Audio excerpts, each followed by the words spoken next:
Hi అండి. అందరికీ నమస్కారం. అందరూ ఎలా ఉన్నారండి? Welcome to Devi Pramila official YouTube channel. ఈ రోజు వీడియోలో మహాశివరాత్రి సందర్భంగా ప్రతి ఒక్కరికి కూడా పేరు పేరున ఆ శివయ్య ఆశీస్సులు దొరకాలని చెప్పి కోరుకుంటూ శుభాకాంక్షలు తెలుపుతున్నానండి. ప్రతి ఒక్కరూ కూడాను ఈరోజు మార్నింగే లేసిపోయి శివుడికి చక్కగా మనకి వీలైనంత వరకు అభిషేకం చేసుకోవాలని, ఈ రోజంతా ఉపవాసం ఉండాలని చెప్పి, మళ్ళీ సాయంత్రం చక్కగా జాగరణ చేయాలని చెప్పి ఎన్నెన్నో ప్లాన్ చేసుకుంటూ ఉంటామండి.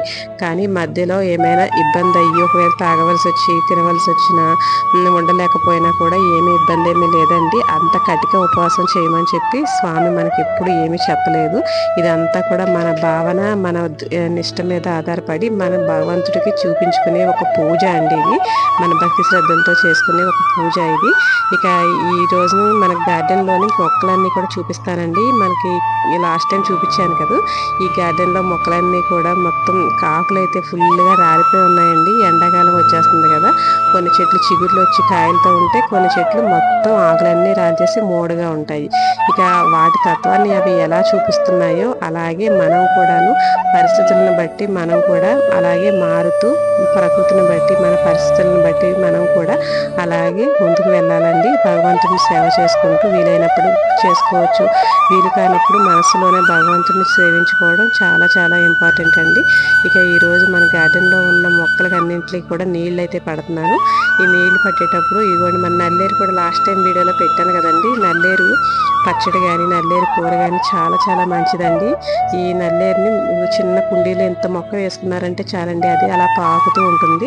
ఆ లేత చిగురులు తీసుకొని మనకి ఏదైనా కర్రీస్ కానీ దోశల్లో కానీ పచ్చళ్ళు కానీ ఏమైనా చేసుకోవచ్చు. పనస చెట్టు పనస ఆకులు అన్నీ చూసారు కదా. పనస ఆకులతోటి ఇడ్లీ చేసుకోవచ్చు అని చెప్పి మన ఛానల్లో పెట్టాను కదండి. ఇప్పుడు పనస ఆకులతోటి బుట్టలు అల్లి పొట్టిక్కలు తయారు చేసుకునే విధానాన్ని అయితే చూపిస్తానండి. పొట్టిక్కల కోసం అయితే ఆకులు అయితే కోసి పెట్టుకున్నాను. మా జామ చెట్టు చూసారు కదా, జామ చెట్టు మొత్తం ఆకులన్నీ రాల్చేసి ఎలా ఉన్నదంటే మొత్తం మూడైపోయిందండి. ఇప్పుడు లేత చిగురులతో పోతొచ్చి కాయ వస్తుంది. ఇది పాల సపోటా అండి. పాల సపోటా అసలు చెట్టుని ముగ్గున పాల సపోటా తింటే ఎంత బాగుంటుందో కదండి. మన కొత్త ఇంటికి వెళ్ళిన తర్వాత ఇవన్నీ మిస్ అయిపోతాము.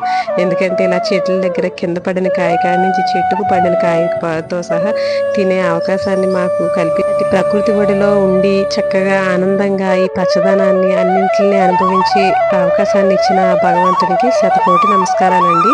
మా సిస్టర్ గారు వాళ్ళ అమ్మాయి చాలా చాలా ఎంజాయ్ చేస్తుందండి. తనకు కూడా చాలా ఇష్టం ఈ చెట్లన్నా మొక్కలన్నా. ఒక్కసారి నా స్కూల్ నుంచి రాగానే వచ్చేసి మొత్తం అన్ని ఒక రౌండ్ వేసేస్తూ ఉంటుంది. తులసి మొక్క చూసారు కదండి, ఎంత పెద్ద మొక్క అయిందో. మన కుండీల్లో వేసుకున్న మొక్కలు అయితే ఎంత పెద్ద మొక్కలు అవ్వవు. ఇది ఇంచుమించు నా హైట్లో అయ్యిందండి, పెద్ద మొక్క అయితే అయింది. ఇంక మా వారి కరివేపాకు అయితే మొత్తం చుక్క వచ్చేసిందని చెప్పేసి ఆకంతా సిలిసేస్తే ఇలా లేత చిగుర్లు అయితే వస్తున్నాయండి. వర్షాకాలం వచ్చే వరకు ఈ కరివేపాకును చాలా జాగ్రత్తగా వాడుకోవాలి. ఈ వర్షాకాలం వచ్చిందంటే మళ్ళీ బాగా గుంపుగా వచ్చేస్తుంది కదా. ఇక పాల సపోటానైతే ఇలా చూసారు కదా. మళ్ళీ హైబ్రిడ్ సపోటా చెట్లు పైన ఒక 2 ఉన్నాయండి. అవైతే ఈ సంవత్సరం అస్సలు కాపు అనేది రాలేదు, ఒక్క పిందె కూడా లేదండి అసలు చెట్లని.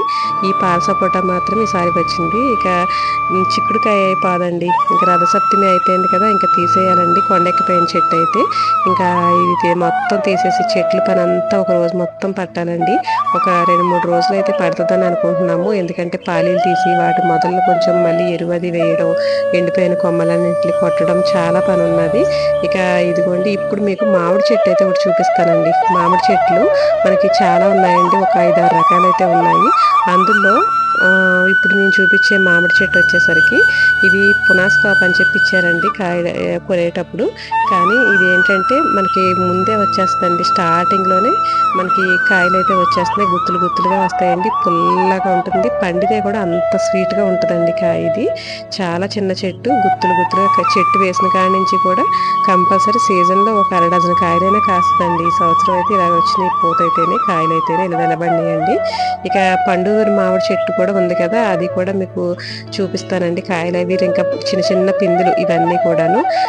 పైన ఓపెన్ ప్లేస్ మొత్తం అంతా మళ్ళీ గొల్ల చేసి ఎరువది వేసి పూల మొక్కలు అయితే వేయాలండి చాలా వరకును. కనకంబరాల చెట్లు అయితే ఈసారి బాగా వేద్దామని చెప్పేసి నారైతే తీసుకొద్దాం అనుకుంటున్నాము. విత్తనాలు కూడా ఉన్నాయి, అవి కూడా వేస్తానండి. ఇక కనకంబరాలు అయితే ఇదిగోండి చూడండి ఎంత బాగుంటాయో కదండి. లైట్ వెయిట్లో ఉండి పెట్టుకుంటే ఇన్ని పెట్టుకున్నా అంత నిండుగా ఉంటుంది, కలర్ఫుల్గా కదా.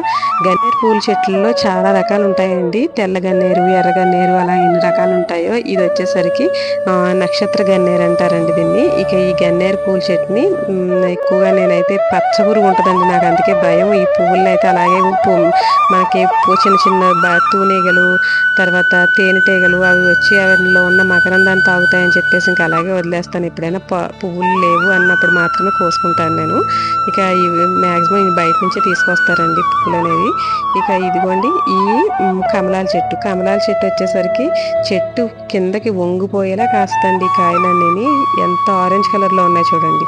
కాయ మాత్రం ఇంతే, నిమ్మకాయ కన్నా చిన్న సైజు అండి కాయలు. ఇదే సైజు కాయలు మొత్తం చెట్టు అంతా కాసేస్తుంది. బాగా కాపు ఎక్కువ వస్తుందేమో, తక్కువ కాపు వచ్చినప్పుడు మాత్రం కాయలు పెద్దగా ఉంటాయి అనుకుంటా. ఒలిచి చూపిస్తానండి. ఇగోండి గన్నేరు పూల చెట్లలో ఇది ఒక గన్నేరు పువ్వు. ఇందులో కలిపితే చాలా రకాలు ఉంటాయండి. ఇవైతే ఇంకా ఆకంతా రాల్చాక మొత్తం పువ్వుతోనే ఉంటుందండి చెట్టు. చిన్నప్పుడు కూడా చెట్ల కింద ఏంటండి అవి మనకి కోడి పందాల చెట్లు అని ఉండేవి కదండి. తర్వాత కాడమలుపు చెట్లు ఇలాగే కోసుకొని చక్కగా ఏరుకొని చిన్నప్పుడు ఆడుకునే వాళ్ళం కదా. ఈ పాపను చూస్తుంటే మాకు అదే గుర్తు వస్తుందండి. నాకైతే చిన్నప్పుడు మేము కూడా చెట్ల దగ్గర ఇలాగే ఆడుకునేవాళ్ళం. ఇప్పుడు పిల్లలకి ఇలా ఆడుకునే అవకాశము లేదు, అలా అంత శ్రద్ధ ఉండట్లేదండి నిజంగా. ఇక మందార పూల చెట్టు అయితే ఇదిగోండి. ఈ మందార పూలను అయితే పువ్వులు రెండు కలిపి కుంకుడుకాయల్లో కలిపి చక్కగా పిండి రసం తీసుకొని చిన్నప్పుడు తలకి రుద్దివారండి. తలకి స్నానం చేయించేటప్పుడు ఆ కుంకుడుకాయల రసంతో రుద్దేవారు. తల ఎంత సిల్కీగా నల్లగా భలే ఉండేది కదండి. ఇక ఇప్పుడు అంత ఓపికల్లో తీరికలు ఎక్కడ ఉన్నాయండి అసలు మనకి.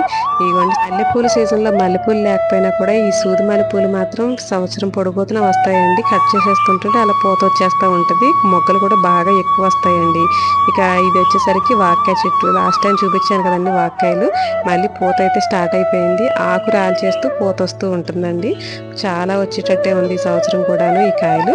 ఇక ఈ కాయలతోటి ఆల్రెడీ పప్పు చేసుకోవడం, వాక్కాయ పచ్చడి చేసుకోవడం అన్నీ పెట్టాను కదా మన ఛానల్లోను.